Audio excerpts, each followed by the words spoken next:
जलवा पानी, वो जलवा जलवा तेरा ही जलवा जलवा, वो वाला जलवा नहीं, वाटर देवता खा लियो। पेड़ तो थोड़ी खाएंगे, वो अपना भोजन खुद बना रहे। किससे बना रहे? अरे बच्चों, तो कैसे हो आप? मैं आशा करता हूँ आप लोग बहुत अच्छे होंगे और अपनी स्टडी जो है, अपनी पढ़ाई कंटिन्यू कर रहे होंगे। जी का जो पहला चैप्टर है वो क्या है? जैव पराक्रम है। तो दोस्तों ये आप लोगों के बुक में ये चैप्टर जो है, पहला चैप्टर जैव पराक्रम है, ये आप लोगों की बुक में अगर नई एनसीईआरटी लिए होंगे तो चैप्टर नंबर 5 पे आप लोगों को मिलेगी। किस पे? चैप्टर नंबर 5 पे मिलेगी। अगर आपकी पुरानी एनसीईआरटी है तो आपको चैप्टर नंबर 6 पे मिलेगी।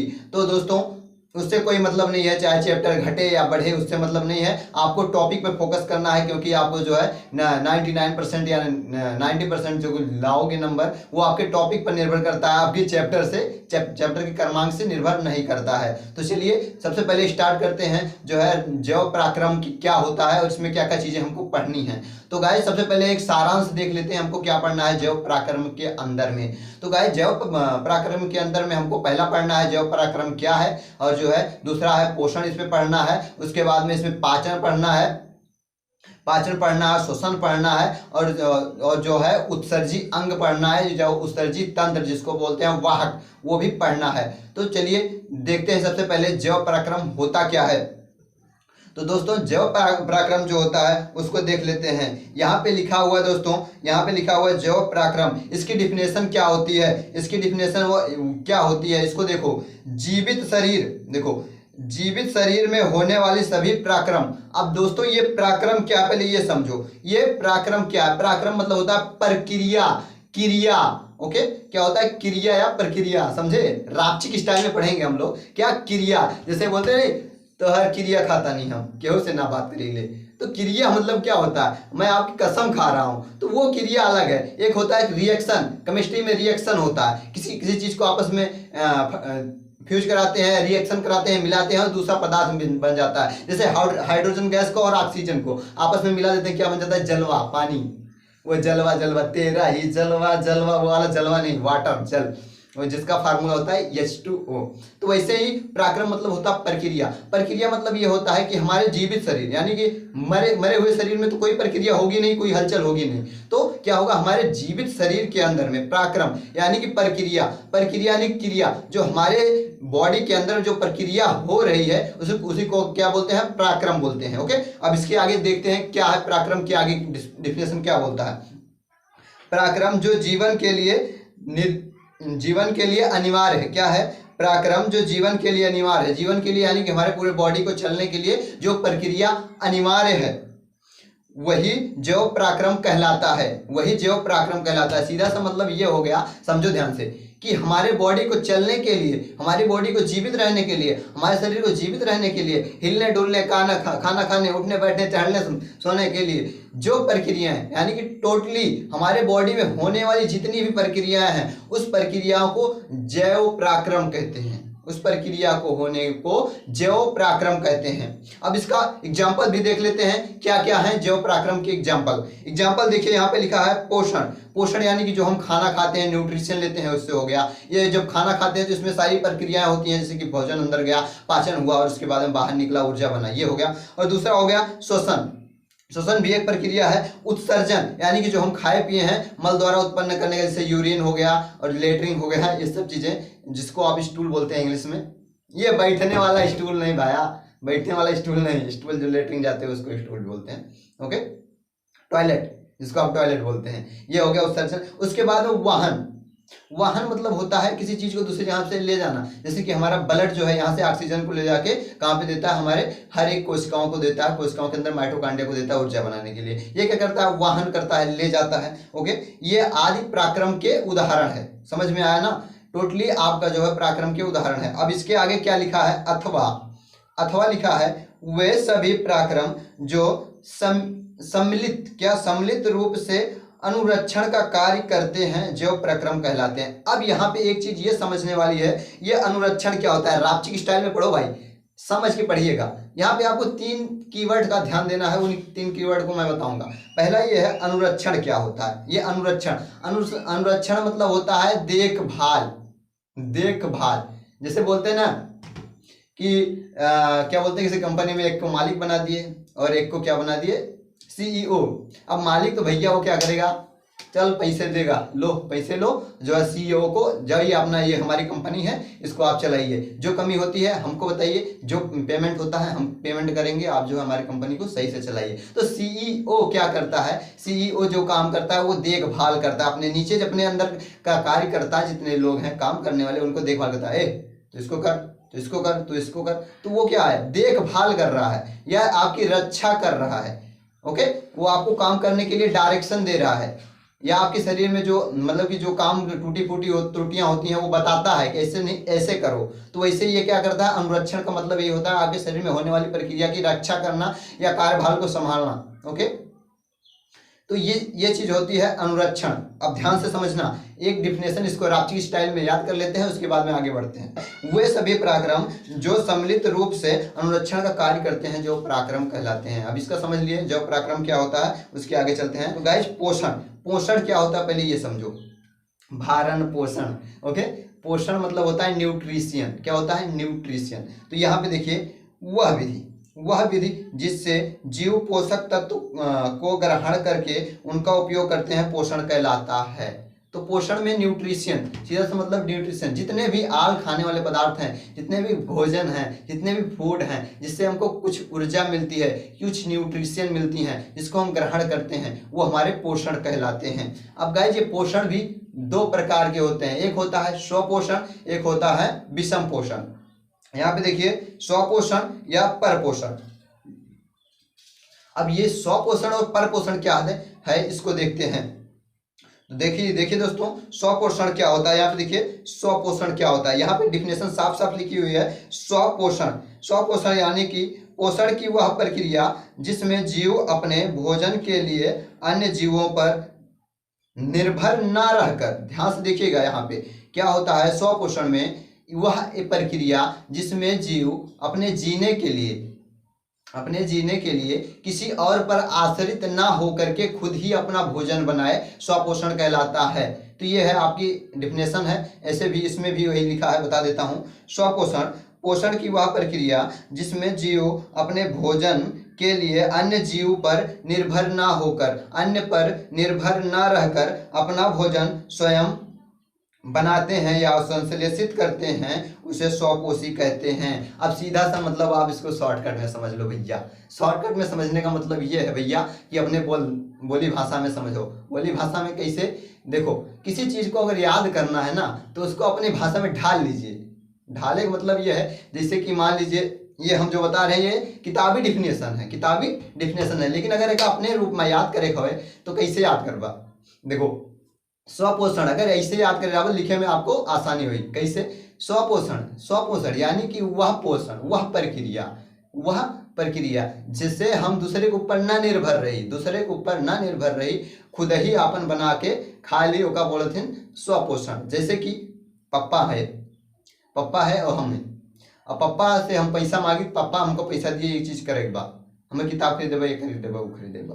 तो ये क्या हो गया, हम अपने पापा के ऊपर आश्रित हैं। पापा हमारे भोजन खाना दे रहे हैं, हमको जो पैसा दे रहे हैं, कपड़े पहनने के लिए दे रहे हैं, टोटली वो हम उनके ऊपर आश्रित हैं यानी कि अगर वो नहीं है तभी हम पहन पाओ, तभी किताब खरीदे पाओ, पेन खरीदे पाओ, कपड़ा पहने पाओ, खाए पाओ, रह पाओ, सब टोटली हम उन पे आश्रित हैं। ये क्या हो गया, ये परपोषण हो गया। लेकिन वहीं पे अगर हम खुद ही जो है अपने पैर पे खड़ा हो जाइए और अपना कमाए लगी, सब कुछ आपन खर्चा खुद निकाली, कपड़ा के, जूता के, पैसा के, बाल कटावे के, किताब के, सब चीज के, तो ये क्या हो गया, स्वपोषण कर रहे हैं। हम अपना भरण पोषण खुद कर रहे हैं, हम अपने पढ़ाई खर्चा खुद उठा रहे हैं, तो ये क्या हो गया, स्वपोषण हो गया। सीधा सा मतलब हो गया स्वपोषण। ओके, अब चलते हैं परपोषण, देखते हैं परपोषण में क्या लिखा हुआ। देखिए परपोषण में लिखा हुआ है, परपोषण वह प्रक्रिया है जिसमें जीव अपना भोजन स्वयं न बना करके किसी अन्य जीव पर आधारित रहता है या किसी अन्य वस्तुओं पर आधारित रहता है, उसको बोलते हैं परपोषण। क्या बोलते हैं, परपोषण बोलते हैं। जैसे कि अभी हमने बताया नहीं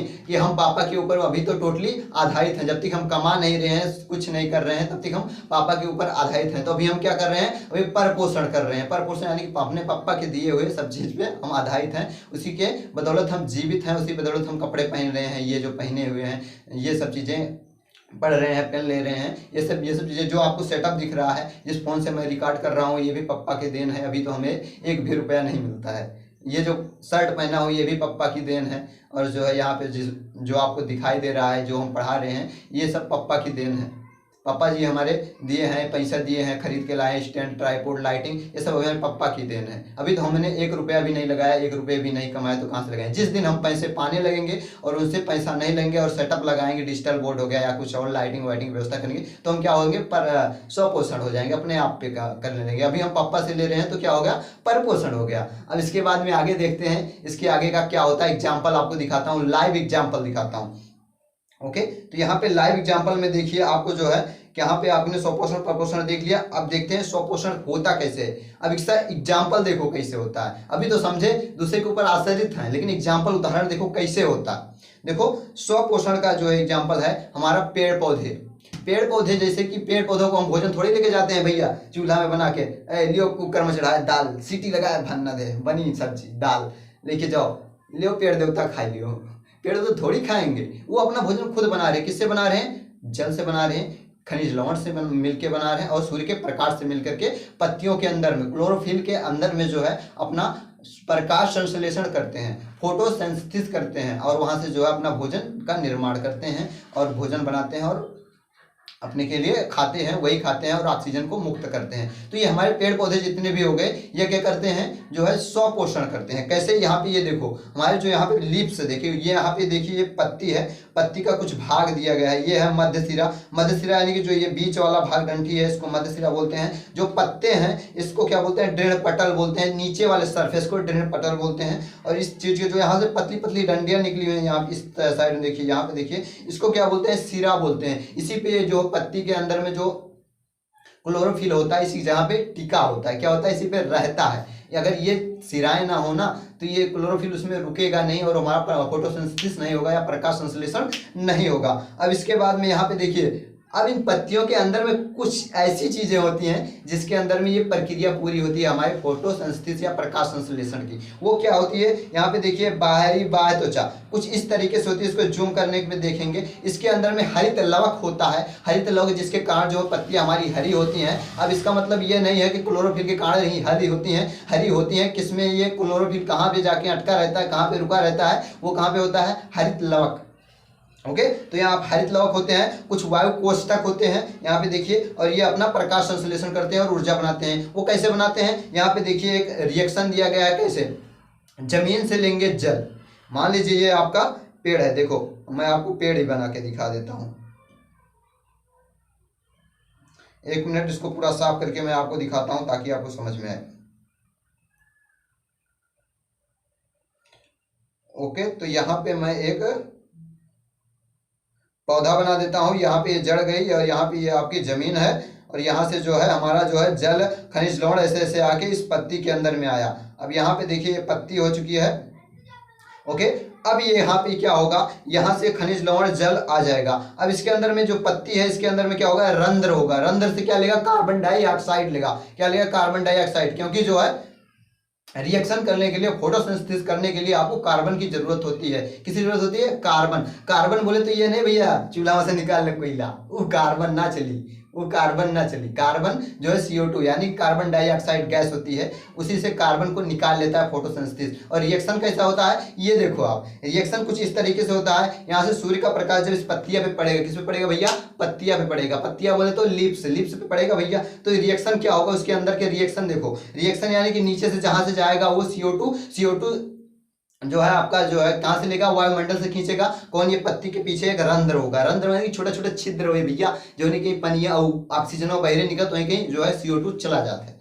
CO2 यानी कि कार्बन डाइऑक्साइड, CO2 ऐसी कहीं अंदरवा में चला जाता है। तो यहाँ पे क्या होगा, रिएक्शन कैसे होगा, ये देखो, रिएक्शन इस तरीके से होगा।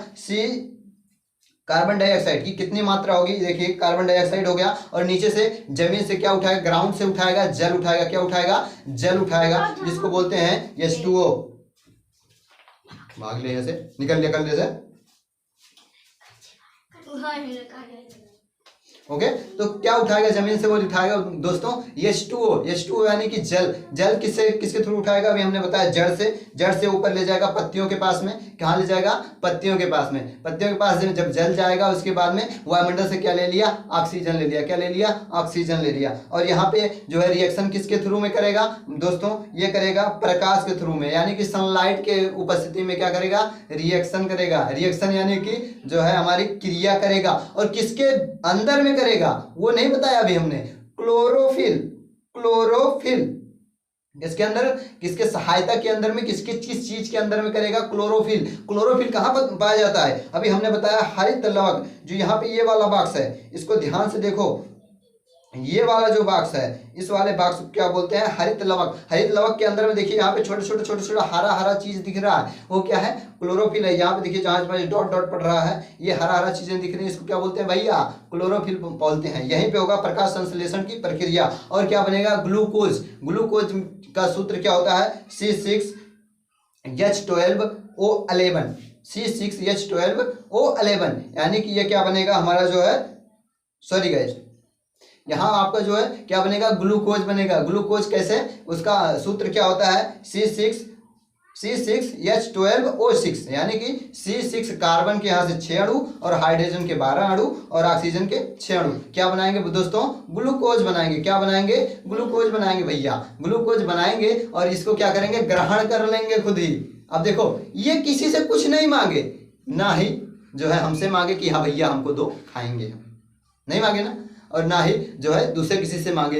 ये किसी पे ऊपर आधारित है नहीं है, किसी के ऊपर आश्रित है नहीं है। ये क्या किए, जमीन से लिए भैया जल उठाए, और खट्ट से वायुमंडल से पकड़े कार्बन डाइऑक्साइड, और सूर्य से पकड़े रोशनी, और करें भैया फट दे रिएक्शन करें, बनाए ग्लूकोज, और आधा खाइन आधा धैलिन। कब, राती में खाए नहीं, राती में, यानी कि जैसे हम लोग 3 टाइम खाते हैं, सुबह नाश्ता किए, दोपहर खाना खाए, शाम को डिनर किए और सो गए। तो शाम को खाना खाए, वैसे ही पेड़ पौधे भी रात में खाते हैं, क्योंकि उनको भी शोषण करने की जरूरत होती है। और इसके दौरान जो है, अभी हमने बताया रिएक्शन के दौरान क्या निकलता है, ऑक्सीजन। वही ऑक्सीजन जो है हम लोगों के लिए छोड़ देते हैं, इसलिए कहा जाता है भैया पेड़ पौधे लगाओ। ओके, तो आपने स्वपोषण समझ लिया, पेड़ पौधे का एग्जाम्पल लेके अब आपको बताते हैं परपोषण के बारे में। अब देखो दोस्तों, परपोषण में अभी हमने बताया था, जो आपको डिफिनेशन बताई थी, कि ऐसे प्रक्रिया, ऐसे पोषण जो हम किसी दूसरे के ऊपर रहकर आश्रित रहते हैं, किसी दूसरे के ऊपर आश्रित रहते हैं अपने न्यूट्रिशन के लिए, अपने पोषण के लिए, अपने भोजन के लिए किसी दूसरे के ऊपर आश्रित रहते हैं, उसको बोलते हैं परपोषण। परपोषण की जो है लाइव एग्जांपल देखो, यहाँ पे ये देखो, एक घोड़वा है, क्या है, घोड़ा है। घोड़ा क्या कर रहा है, घास चर रहा है। अब ये घास क्या की थी, अब ये घास क्या की थी, घास ने प्रकाश संश्लेषण से अपना ऊर्जा बनाया और अपने ऊपर रख ली, तो अपना खाई कुछ और कुछ स्टोर करके रखी। तो ये क्या हुआ, घास जो की वो स्वपोषण की, क्या की, स्वपोषण की दोस्तों। लेकिन वहीं पर ये घोड़वा क्या कर रहा है, घसिया के खा ले रहा है, घसिया के खा ले रहा है, छोटे छोटे घास को ये खा ले रहा है। अब ये क्या कर रहा है, इस घास से अपना न्यूट्रिशन ले रहा है, अपना ऊर्जा ले रहा है। ये आपका घोड़ा क्या हुआ, ये परपोषण हुआ, ये परपोषण हुआ, ये दूसरे के ऊपर आश्रित है या आधारित है। लेकिन ये घसिया जो है, ये जहाँ पे घास जमी हुई है, ये क्या है, ये खुद आश्रित है या स्वपोषण कर रही है। तो ये क्या हो गया, आपका परपोषण हो गया, आपका घोड़ा परपोषण हो गया, वहीं पे घास स्वपोषण हो गया। अब यहीं पे यहाँ पे एक और एग्जांपल देख लेते हैं, शिकार वाले पे, मांस खाने वाले पे। तो यहाँ पे देखिए, एक शेर है और एक हिरन के बच्चे को मार रहा है। तो यहाँ पे क्या कर रहा है, हिरन का बच्चा क्या कर रहा है, ये तो दूसरे के ऊपर परपोषण कर ही रहा है। ये घास को खा करके, पेड़ पौधों की डालियों को खा करके अपना पेट तो भर ही रहा है दोस्तों, अपना पेट भर ही रहा है दोस्तों, अपना पेट भर रहा है, यानी कि ये परपोषण कर ही रहा है। अब देखो सियरवा क्या बोलते हैं, बघवा, लॉयन, वो क्या कर रहा है, शेर क्या कर रहा है, इस हिरन को जो है अटैक करके मार के अपना भोजन बना रहा है। अगर ये मांस ना खाए तो ये अपना न्यूट्रिशन को पूर्ण नहीं कर पाएगा, जीवित कैसे रहेगा। तो ये क्या कर रहा है, जैव पराक्रम को कर रहा है। ये क्या कर रहा है, हिरण को मार के अपने खा ले रहा है। अब हिरण को मार के खा ले रहा है दोस्तों, तो ये क्या कर रहा है, ये परपोषण कर रहा है। क्या कर रहा है, परपोषण कर रहा है। तो अब इसका एग्जांपल समझ में आ गया आपको, स्वपोषण परपोषण का। ओके, अगर आपको कोई भी डाउट होता है नीचे जरूर से जरूर कमेंट कीजिएगा, आपको बताने की कोशिश करूंगा। ओके, तो यहाँ पे अब इसके आगे चलते हैं। स्वपोषण परपोषण हो गया, इसके आगे क्या आता है उसको देखते हैं। ओके, इसके आगे चलते हैं, हमारा जो है जीवन पोषण, यानी कि जीव पोषण कैसे करते हैं। अब देखिए दोस्तों, जीव, जीव यानी कि जितने ब्रह्मांड में पाए जाने वाले जीव जंतु हैं सब जीव हैं। लेकिन यहाँ पे जीव से मतलब हमारा ये है जो छोटे छोटे छोटे एक कोशिकीय जीव होते हैं। सबसे पहले जानते हो ना जीव की उत्पत्ति कैसे हुई, 9th में आपको पढ़ाया गया था कि सबसे पहले जो ये पृथ्वी एक गर्म तावा था, गर्म तावा था इस पे, उसके बाद में फिर इस पे जो है पानी पड़ते पड़ते धीरे धीरे करके टूटना स्टार्ट हुआ। पानी कैसे पड़ा, हाइड्रोजन गैस बहुत ज़्यादा थी, हाइड्रोजन गैस ज़्यादा होने के बाद में फिर उसके बाद में ऑक्सीजन भी आई, ऑक्सीजन और हाइड्रोजन फिर धीरे धीरे करके आपने रिएक्शन किए तो जल बना तो बारिश हुई तो जो है पृथ्वी का निर्माण हुआ। धीरे धीरे करके हमारी पृथ्वी टूटती रही और एक ऐसा समय आया जो है हमारी पृथ्वी के ऊपर जल ही जल हो गया, लबालब जल भरल हो। तो जब जल हुआ, जल में सबसे पहले क्या हुए, शैवाल हुए, एल्गी हुए, उसके बाद में धीरे धीरे करके जो है ये और ऑक्सीजन प्रोड्यूस किया और हाइड्रोजन से रिएक्शन हुआ, पानी हुआ और हमारी जो है ज़मीनें जो है जो तावा था, पृथ्वी जो लावा तावा था पूरा एकदम लाल तावा जैसा, वो धीरे धीरे करके टूटते टूटते ठंडी हुई। ठंडी होने के बाद में फिर धीरे धीरे करके इस पे जीव का उत्पन्न हुआ, जीव की उत्पत्ति हुई। तो सबसे पहले एक कोशिकीय जीव बने। ओके, तो सबसे पहले समझ लेते हैं एक ही कोशिकीय जीव कैसे अपना जो है पोषण करते हैं।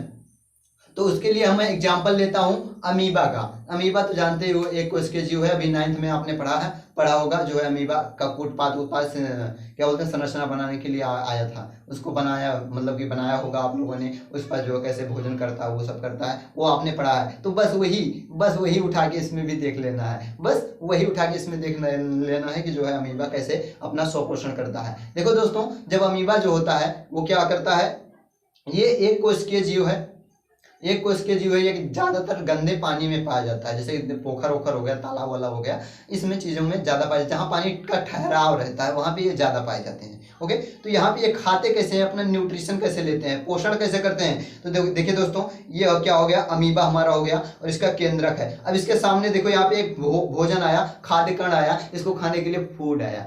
दोस्तों इतनी गर्मी लग रही है, बस आपके लिए इतनी गर्मी सह करके वीडियो बना रहे हैं। देखो पसीना चू रहा है चारों तरफ से, बस ध्यान से आप लोग पढ़िएगा, कोई डाउट होता है नीचे कमेंट करिएगा। ओके, तो ये क्या हुआ, एक कण आया, भोजन आया, ये अमीबा ने देखा, ओह भाई साहब भोजन खाना है हमको, तो चलो तो पहुंचते हैं। जैसे हम लोग चलते हैं ना, मम्मी बोलती आओ खाना खा लो, तो हम लोग पहुंचते हैं हाथ धो के, चलो चलो चलो थाली लेके खाना खाने के लिए। तो वैसे ये भी देखा, अरे भैया भोजन हवे, चलो इसे खाएं। तो क्या करेगा, ये इसके पास धीरे धीरे करके आएगा। अब ये भोजन को कण को ऐसे लेके आएगा। अब ये क्या करेगा, इसका तो मुंह है ही नहीं इसे खोल के गप्पा दे डाल ले अंदर, ना ना ना ना, ये क्या करेगा, अपने शरीर को इसे मोड़ेगा। कैसे मोड़ेगा, यहाँ पे ये देखो, ये आपको भोजन को वहीं का वहीं है, ये अपने शरीर के दोनों इस सिरे को दोनों को फैला दिया। अब फैलाने के बाद में इससे ऐसा करके इसके अपने अंदर ले लिया। अब क्या करेगा, ये ऐसे अंदर लेने के बाद में फिर ये जो आगे का चंगुल है ना, ये आगे वो प्रोसेस करेगा और इसको बंद कर लेगा। अब बंद करेगा तो ये आपका जो खाना है ये इसके अंदर में आ जाएगा, कुछ इस तरीके से। यहाँ पे देखो कुछ इस तरीके से इसके अंदर आ जाएगा। तो यहाँ पे भोजन क्या हुआ, यहाँ पे इसके चारों तरफ से फैलाया, ऐसे झगड़ा ऐसे करके गले लगाया, तुरंत ऐसे करके बाहों में भर लिया। यहाँ उस भोजन को अमीबा ने क्या किया, बाहों में भर लिया। कैसे, इस तरीके से। ओके, तो ऐसा करके इसने अंदर ले लिया। अंदर लेने के बाद में अब इस पे जो है अपना अब चाहे एंजाइम डालेगा और इससे जो है अपना न्यूट्रिशन ले लेगा या पोषण कर लेगा। कौन, ये हमारा जो है अमीबा। तो अमीबे का पोषण समझ गए, अमीबा का। अब इसके बाद में समझते हैं हम लोगों का, मनुष्यों का पोषण कैसे होता है वो समझो दोस्तों। यहाँ पे देखिए मनुष्य का जो कुछ फिगर है, जो हमारे अंदर का जो पोषण के काम आने वाले कुछ तंत्र हैं, कुछ यंत्र हैं, कुछ मशीनें हैं, वो आपको दिखा रहा हूँ और उसके बारे में बता भी रहा हूँ। तो यहाँ पे देखिए मनुष्य पोषण कैसे करते हैं। तो यहाँ पे देखिए एक फिगर दिख रहा होगा आप लोगों को, जो फिगर दिख रहा है ना, ये वाला फिगर, ये टोटली अपने अंदर है भाई साहब, अपने अंदर। और ये कैसे काम करता है आज इसको भी समझ लेते हैं और सबको जो जाके बताना। देखो हमने खाना खाया, कैसे कैसे पचता है पता है तुमको, खाना खाते हो कैसे पचता है, न्यूट्रिशन कैसे मिलता है पता है, बताना कैसे पता है, बताना है वो देखो इसमें। देखो यहाँ पे आपको इसको पूरा करते हैं क्लीन और आपको बताते हैं। ओके, यहाँ पे देखो, यहाँ पे क्या है हमारा ग्रसनी, क्या है ग्रीवा। ग्रीवा बोले तो मुंह यानी कि ग्रीवा। मान लीजिए जैसे थाली में खाना आया, सामान के बढ़िया मुंह में डाले तो ग्रीवा में पहुंच गया। ग्रीवा के अंदर थोड़ा जाएगा यहाँ के पास में, जो यहाँ पे इसको बोलते हैं मुख। क्या बोलते हैं, मुख। अब मुख है तो खाना तो बाहर से, हम लोग परपोषण है ही हैं, हम भोजन को ले रहे हैं खा रहे हैं तो हम परपोषण है। तो क्या करें, दूसरे चीज को मरोड़ के तोड़ मरोड़ के ऐसे मुंह में डाले, डालने के बाद में कहाँ पे आया, यहाँ तक आया। यहाँ पे आने के बाद में देखिए कैसे, उसके बाद में कहाँ पे जाता है, आता है हमारी ग्रासनीय, क्या बोलते हैं, ग्रासिका। ग्रासिका यानी कि जो होती है फूड पाइप जिसको बोलते हैं, यहाँ से गले से यहाँ तक हमारे स्टमक, स्टमक के ऊपर क्या होता है, आमाशय होता है। आमाशय यानी कि स्टमक तो पूरा पेट ही है भाई साहब, स्टमक पूरा पेट ही है। तो यहाँ से यहाँ से जो है हमारे मुख से सीधा जाएगा, जिस नली के थ्रू जाएगा उसको बोलते हैं ग्रासिका। क्या बोलते हैं, ग्रासिका, जिसको इंग्लिश बोलते हैं फूड पाइप बोलते हैं। क्या बोलते हैं, फूड पाइप बोलते हैं। इस वाले भाग को, यहाँ से यहाँ तक के भाग को हम फूड पाइप बोलते हैं। क्या बोलते हैं, फूड पाइप बोलते हैं। ओके दोस्तों, क्या बोलते हैं, फूड पाइप बोलते हैं। अब इसके बाद आगे वाली संरचना देखिए, अभी फूड पाइप के थ्रू कहाँ पे आएगा, हमारे आमाशय में। अब ये आमाशय में क्या होता है बबुआ, इनमें होता है HCl। क्या होता है, HCl। इसका जो फुल फॉर्म होता है हाइड्रोक्लोरिक अम्ल होता है। क्या होता है, हाइड्रोक्लोरिक अम्ल होता है। तो कभी कभी कोई ये भी क्वेश्चन में पूछ देता है कि जो है HCl का फुल फॉर्म बताओ, तो ये क्या होगा, HCl का फुल फॉर्म होगा हाइड्रोक्लोरिक अम्ल। कभी कभी ऐसा भी पूछ देता है आमाशय में पाए जाने वाले एंजाइम का नाम बताओ, तो क्या होगा, HCl, हाइड्रोक्लोरिक अम्ल। या ऐसा भी पूछ सकता है आमाशय में पाए जाने वाले अम्ल का नाम बताइए और सूत्र दीजिए, तो आपको वहां पे हाइड्रोक्लोरिक अम्ल या HCl। तो क्या करता है, हमारा भोजन सीधा जाके हाइड्रोक्लोरिक अम्ल में जाके मिलता है, यहाँ से सीधा आके पहुंचता है हमारे हाइड्रोक्लोरिक अम्ल में, आमाशय में। आमाशय के अंदर में थोड़ा देर रहता है, पचता है, वहां पे जो है हमारे जितने भी जीवाणु विषाणु होते हैं हमारे नुकसानदायक होते हैं, सबको वो न्यूट्रलाइट कर देता है, मार देता है, शक शक शक शक करके। आए हो खाना खाने, सबको तो पहले खत्म करते हैं, पहले उसको छांटता धोता है, जिससे हम लोग कपड़वा नहीं से निकाल के निरमा घोल के बाल्टियां में डाल देते हैं। उसके बाद फिर उसको खुमच के उसके बाद हम पानी में ऐसे से खंगालते हैं, उसके बाद ले जाके डाल देते हैं, फैला देते हैं। वैसे ये भी करता है, भोजनवा जाता है अंदर आमाशय में, और वो उसको इसे उल्ट पुल्ट के एकदम धुलाई कर देता है, उसमें जितने भी जीवाणु विषाणु होते हैं सबको मार देता है, सन सन सन। मारने के बाद में फिर वो आगे के लिए, आगे प्रोसेस के लिए भेजता है। आगे प्रोसेस में कहाँ पे जाता है, ये हमारी छोटी आंत के द्वार पे जाता है, छोटी आंत पे। तो यहाँ पे देखिए ये वाला भाग जो है छोटी आंत में जाता है। छोटी आंत से पहले क्या होता है, 3 नाम के एंजाइम निकलते हैं, ATGC, सॉरी गाइज, लेट नामक एंजाइम निकलता है। लेट नामक एंजाइम निकलता है जो हमारे भोजन को पचाने में बहुत सहायक होता है। तो ये सब आगे पढ़ेंगे हम लोग, 11th में पढ़ेंगे, 12th में पढ़ेंगे। अभी जितना आपको जरूरत है बस उतना मैं आपको बता रहा हूँ। ओके, तो यहाँ पे, यहाँ से जाएगा सीधा छोटी आंत में। अगर ये वहीं छोटी आंत में जैसे ये प्रवेश करता है, छोटी आंत में प्रवेश करता है HCl में से, हाइड्रोक्लोरिक अम्ल में से, जैसे छोटी आंत में प्रवेश करता है, छोटी आंत बोलता है ना ना ना ना बाबू, हम नहीं लेंगे। अगर हम ले लेंगे तो हम ही को गला दोगे तुम, हम ही को जला दोगे तुम। तो क्या करता है छोटी आंत, बोलता पहले इसमें कुछ और जाके छिड़को आके आओ, ये न्यूट्रिशन हो जाए, आपका अम्लीय पदार्थ खत्म हो जाए। तो वो क्या करता है, वहीं से निकलता है हमारा यकृत से, लीवर से होकर के आता है हमारा जो है, क्या बोलते हैं, पित्त। पित्त का जो है स्वाद जो है वो, पित्त का जो है, पित्त जो होता है वो क्षारीय होता है, और जो है हमारे अम्ल के अंदर जो HCl होता है वो अम्लीय होता है। तो ये क्या करता है, जब अम्ल में से भोजन निकला तो वहीं से पित्त डाल देता है, गाल ब्लेडर से उठा के पित्त डाल देता है, और हमारा भोजन जो है उदासीन हो जाता है। उदासीन यानी कि ना पित्त का बचा रहेगा ना अम्ल बचा रहेगा। तो यहाँ पे ये क्या होगा, उदासीन हो जाएगा बबुआ। जैसे ये उदासीन हो जाता है तो अब बोलती है छोटी हथिया, लो भैया लो लो लो लो, एक्सेप्टेड, परमिशन एक्सेप्टेड। जैसे हमारा फोनवा होता है ना, फिंगरप्रिंट, मैं अपना फिंगरप्रिंट लगाया हूँ, मैं रखूंगा, तुरंत पकड़ लेगा फिंगरप्रिंट। दूसरा बोलेगा, रखेगा, ऐसे वाइब्रेशन करेगा, बोलेगा ना बाबू ना, don't match finger, don't match, do not match. तो क्या होगा, ये आपको मैच नहीं कर रहा तो नहीं होगा। तो वैसे ही जब इसमें जो है मैच कर जाता है, छोटी आंत भोजन एक्सेप्ट कर लेती है। अब छोटी आंत में क्या होता है, हमारा जो पूरा पाचन होता है, पूरी प्रक्रिया होती है, उसके अंदर से एंजाइम न्यूट्रिशन सारे खींच लिए जाते हैं। अब बचा रहता है क्या छोटी आंत में, हमारे इस वाली आंत में क्या बचा रहता है, सिर्फ बचा रहता है वही चीज जो है वाटर और हमारा काइल बेस्ड पदार्थ बचा रहता है। अब इसको भेज दिया जाता है हमारी बड़ी आंत में। बड़ी आंत से जो है हमारा जो पूरा खींच के पानी, वाटर को खींच लिया जाता है, और उस बेस्ट मटेरियल में क्या मिला जाता है, म्यूकस। क्या मिला जाता है, म्यूकस। म्यूकस के कारण जो है हमारी लेटरिन या वेस्ट मटेरियल का रंग पीला हो जाता है। पीला हो जाता है, उसके बाद में आते सीधा आके यहाँ पे इकट्ठा हो जाता है, रेक्टम में इकट्ठा होता है। रेक्टम जिसको आप बोलते हैं गुदा, और उसके बाद में गुदा के थ्रू जो है बाहर निकाल, रेक्टम मतलब होता है मलाशय, मलाशय के बाद में वहाँ पे इकट्ठा होता है और उसके बाद में गुदा के थ्रू बाहर आ जाता है। तो ये हमारा जो है मनुष्य के अंदर में पाचन हो गया, पोषण हो गया। मनुष्य के अंदर में इतने जगह पे पोषण होता है। अब गाइज आपके पास इसके अंतर्गत कौन से टॉपिक बचते हैं वो देखो। आपका जो है श्वसन वाला टॉपिक बचता है, कौन सा टॉपिक, श्वसन टॉपिक बचता है, और उत्सर्जन टॉपिक बचता है, श्वसन और उत्सर्जन टॉपिक बचता है। और जो है हमारा जो श्वसन में आप लोगों को क्या क्या पढ़ना है, श्वसन में ये पढ़ना है कि श्वास हम जब लेते हैं तो हमारा जो ऑक्सीजन कौन खींचता है और कार्बन डाइऑक्साइड कैसे निकलती है, और उस ऑक्सीजन को कहाँ लेके जाया जाता है और किस जगह पे इसको भेजा जाता है, फेफड़े में से कहाँ पे लेके जाया जाता है और किस जगह पे भेजा जाता है, रुधिर किस जगह से किस जगह पे जाता है, और हमारे जो है शरीर में पसीना कैसे बनता है और ये कौन सा अंग उत्सर्जित करता है, और जो है हमारा जो है यूरिन, इसको आप पेशाब बोलते हैं, ये कौन बनाता है, और ये इसका उत्सर्जन कैसे होता है, और जो है क्या बोलते हैं लेटरिन, ये कैसे होता है। इन सब टॉपिक्स इसके आगे वाले पार्ट में आएंगे। ये भी जो अभी हमने बताया श्वसन वाला और वाहन वाला, ये सब पार्ट भी इसी जैव पराक्रम के अंतर्गत ही आते हैं। तो इसको आपको नेक्स्ट पार्ट में मिलेगा, इसको कल वीडियो मिलेगी आपको पार्ट 2 में। तो ये वाली वीडियो अगर आपको अच्छी लगी हो तो वीडियो को लाइक कर दीजिएगा, चैनल सब्सक्राइब कर दीजिएगा और दोस्तों में शेयर कर दीजिएगा।